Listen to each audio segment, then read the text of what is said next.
Saat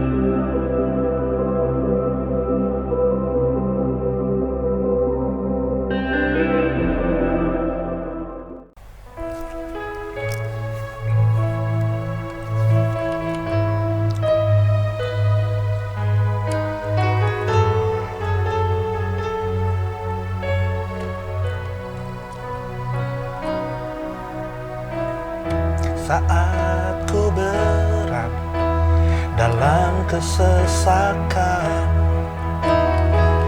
sendiri tiada satu pun menemani. Tapi ku yakin Tuhan selalu besertaku. Dari surga kasih-Nya diberikan untukku, dan ku percaya, beriman padanya. Tuhanku takkan pernah ingkar janji.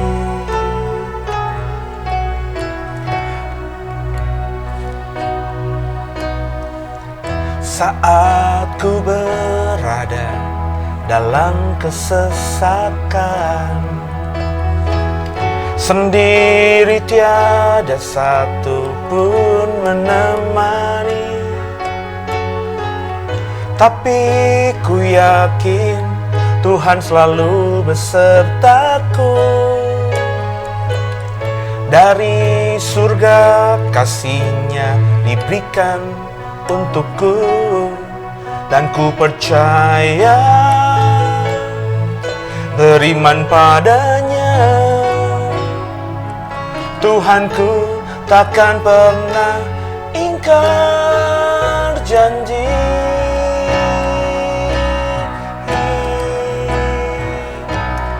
Tuhan,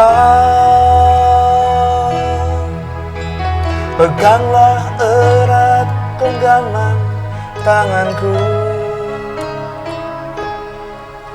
Jangan biarkan ku menjauh dari-Mu.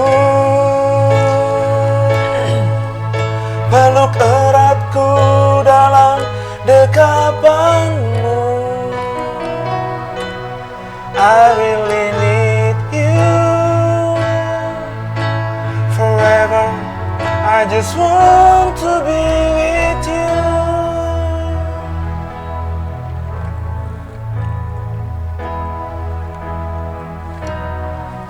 Saat ku berada dalam kesesakan, sendiri tiada satu pun menemani. Tapi ku yakin Tuhan selalu besertaku. Dari surga kasih-Nya diberikan untukku, dan ku percaya, beriman padanya.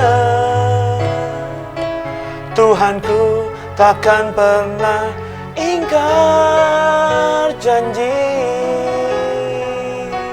Oh Tuhan, peganglah kuat genggaman tanganku. Jangan biarkan ku menjauh dari-Mu. Peluk eratku dalam dekapan-Mu. I really need You forever. I just want to be with You.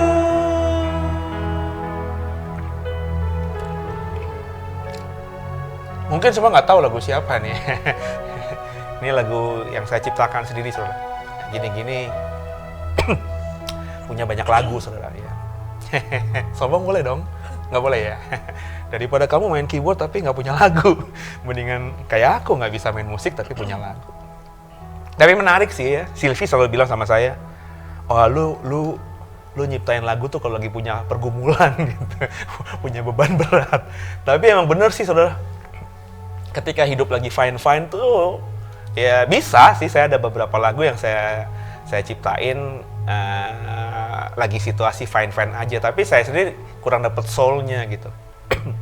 Ini lagu ini tercipta ya, itu ya apa ya, ketika lupa itu sebelum The Way atau sesudah The Way ya? Sebelum The Way ya? Pokoknya kayaknya sebelum deh. Kayaknya sebelum The Way. Intinya tuh yang saya ingat tuh ketika Sylvie entah masih mengandung Silo atau Silo sudah lahir tapi masih di bawah setahun begitu. Jadi kalau tidak salah ini lagu ya diciptakan di tahun-tahun itu, tahun yang kalau saya ingat dulu, saya sempat berada di satu fase pelayanan di mana saya dipercaya untuk megang sebuah sekolah tinggi teologi lah, kurang lebih gitu. Jadi saya yang dipercaya oleh pimpinan gereja untuk memulai baru, jadi merancang baru bersama teman saya, ya ada mungkin kalau lagi nonton namanya Pak Yeremia Bahtiar ya. Saya hubungi dia, minta tolong sama dia untuk kita bikin sekolah tinggi teologi ya, kelas yang baru lah begitu ya. Jadi kita mulai dari nol sampai akhirnya running well, kita bisa mandiri. Mandiri itu maksudnya tidak minta bulanan dari gereja. Jadi untuk bayar dosen, untuk kebutuhan ATK, alat tulis kantor, dan bahkan untuk membayar pegawai ya. Ada beberapa pegawai full timer termasuk OB segala macam yang kita bayar sendiri gitu ya dari hasil kelas itu. Cukup lama saya pegang, ada sekitar 2-3 tahun, 3 tahunan lah ya. 3 tahunan yang pastinya angkatan pertama belum lulus, jadi masih tahun ketiga gitu. Tiba-tiba diisukan lah, saya diisukan sehingga saya didepak, dikeluarkan ya. Isunya nggak enak saudara. Isunya saya dituduh markup uang ya, ngambil uang STT. Nggak enak lah gitu ya. Sempat down juga ya. Saya sempat bertanya dalam hati, Tuhan, ini kelas ini sampai ada angkatan ketiga atau angkatan keempat gitu ya saudara ya. Ini kalau boleh ngomong gitu Tuhan, ini keras keringatku loh Tuhan gitu ya. Ya gereja cuma siapin gedung doang sama listrik segala macam, tapi semuanya bisa running well ini kurikulumnya, hubungi dosen dan lain sebagainya, itu ya kerja keras saya dan Pak Yeremia Bahtiar ini. Tapi kok saya diperlakukan seperti ini gitu. Yang fitnah ya sebenarnya teman saya sendiri gitu saudara ya, yang saya ajak untuk ngajar bareng gitu ya, bantu bareng lah. Ya ngerasain tuh namanya ditikam sama teman sendiri ya, terus ngerasain itu orang yang kita bawa itu ketika sudah sampai enak, terus saya yang membawa mereka diperlakukan begitu, mereka diam saja gitu. Yang notabene bukan saya banget. Saya bukan tipikal begitu saudara. Ketika saya ada di atas dulu, saya masih ingat banget ada teman-teman yang jadi misionaris ya di beberapa daerah, terus kena fitnah gitu ya. Padahal bukan saya yang mengirim mereka pergi sendiri atas perintah dari staf gembala yang lain gitu ya. Tapi ketika mereka difitnah, mereka pulang ke Jakarta, tidak punya pelayanan, saya yang bela mereka ya. Saya merasa ini teman gitu ya. Kalau teman itu, apalagi saya tahu karakternya, pasti saya bela ya. Siapa lagi yang bela teman kalau bukan teman sendiri, itu pikiran saya. Ya tapi kalau mau jujur saudara, teman yang saya bela itu terus akhirnya saya ajak juga di STT, saya percayakan untuk ngajar. Ketika saya mengalami masalah, tidak bela saya sama sekali. Ya, itulah yang buat saya down ya. Agak depresi. Kenapa orang tidak bisa memperlakukan hal yang sama kepada saya ketika saya juga memperlakukan hal yang baik kepada dia gitu kan. Firman Tuhan gitu kan. Kalau kau ingin kau diperlakukan orang tertentu, maka berbuatlah demikian kepada orang itu. Saya udah ngerjain kok, nggak terjadi, nggak feedback ke saya gitu. Nah, pas depresi seperti itu, tiba-tiba nggak ada pekerjaan ya, biasanya ngantor ya, keren kan gitu saudara ya, pendeta tapi punya kantor, dan kantornya kantor pelayanan gitu, naik mobil setiap pagi, berada sama Silvi, saat itu masih Sion doang ya, nah, Silvi lagi ngandung, dah Sion gitu kan, papa kerja dulu ya, pulang sore, kadang-kadang mereka nyusul gitu ya, ke kantor, kita baru makan siang, makan malam bareng-bareng. Tiba-tiba nggak ada rutinitas seperti itu lagi, sedih saudara. Nah, ketika sedih itulah beberapa lagu tercipta. Teksnya tadi kan, saat ku berada dalam kesesakan ya itu yang saya alami ya. Dan ketika dalam kesesakan itu tiba-tiba ada melodi ya itu lagi stres gitu saudara. Kalau dibilang stres ya, lagi naik mobil terus tiba-tiba ada nada-nada gitu ya di kepala saya gitu ya.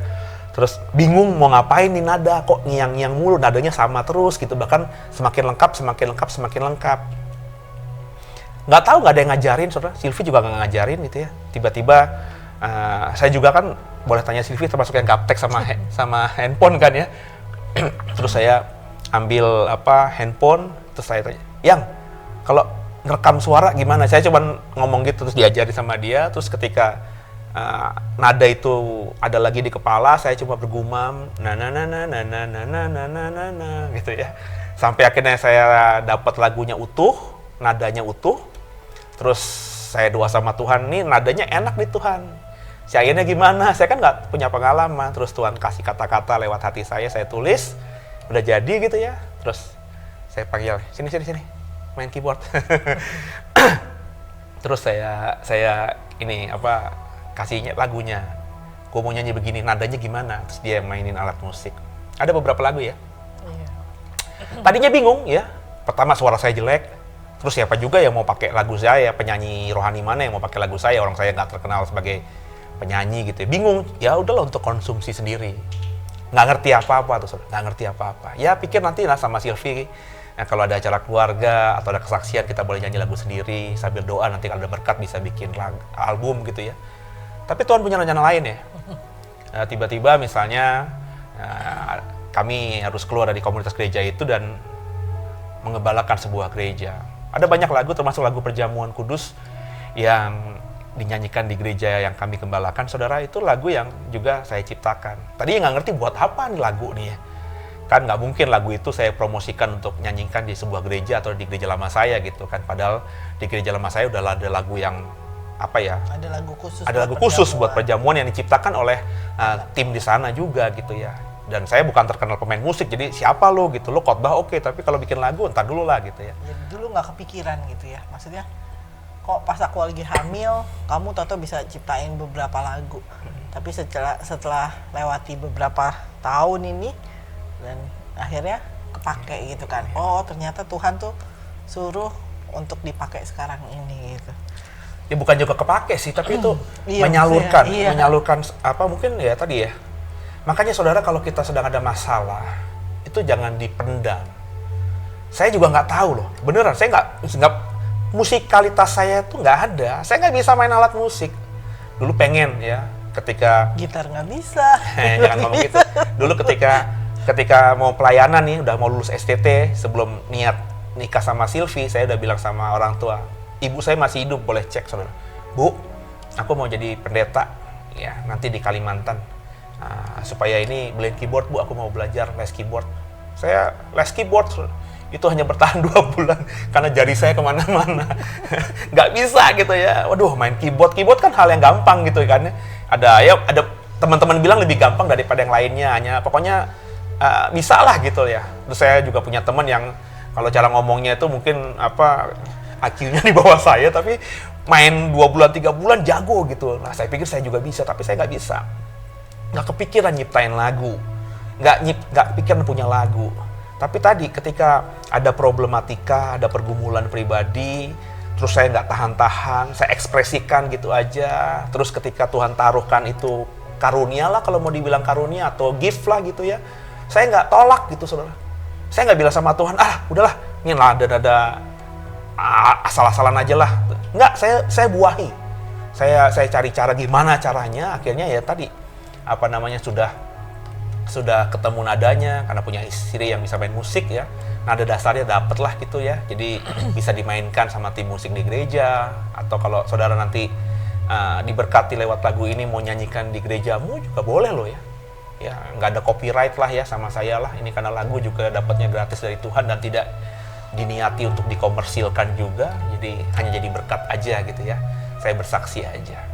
Ya saya kepengen semuanya juga gitu. Ya dalam situasi seperti ini pasti ada masalah, ada tekanan ya, dalam kesesakan gitu ya. COVID ini membuat semuanya berantakan rencana kita gitu ya.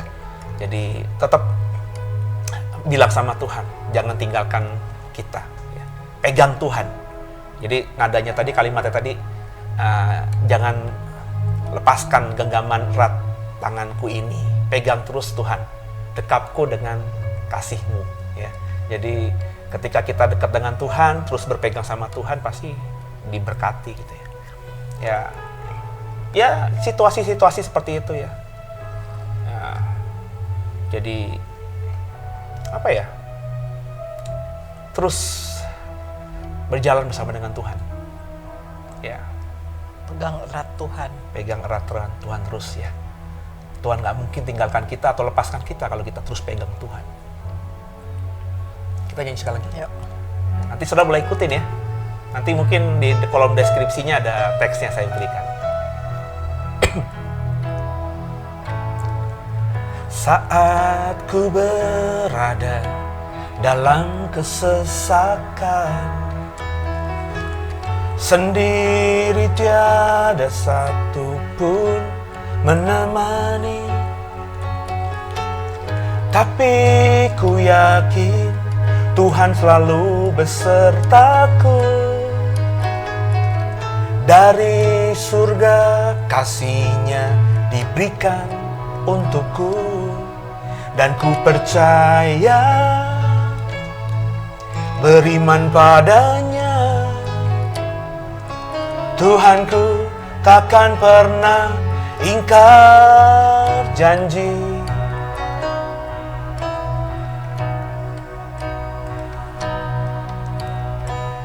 Saat ku berada dalam kesesakan, sendiri tiada satu pun menemani, tapi ku yakin Tuhan selalu besertaku. Dari surga kasih-Nya diberikan untukku, dan ku percaya, beriman padanya. Tuhanku takkan pernah ingkar janji. Oh Tuhan, peganglah kuat genggaman tanganku. Jangan biarkan ku menjauh dari-Mu. Peluk eratku dalam dekapan-Mu. I really need You. Forever, I just want to be with You. I really need You. Forever, I just want to be with You. Pegang erat Tuhan terus. Saya dan Silvi pamit. God bless you.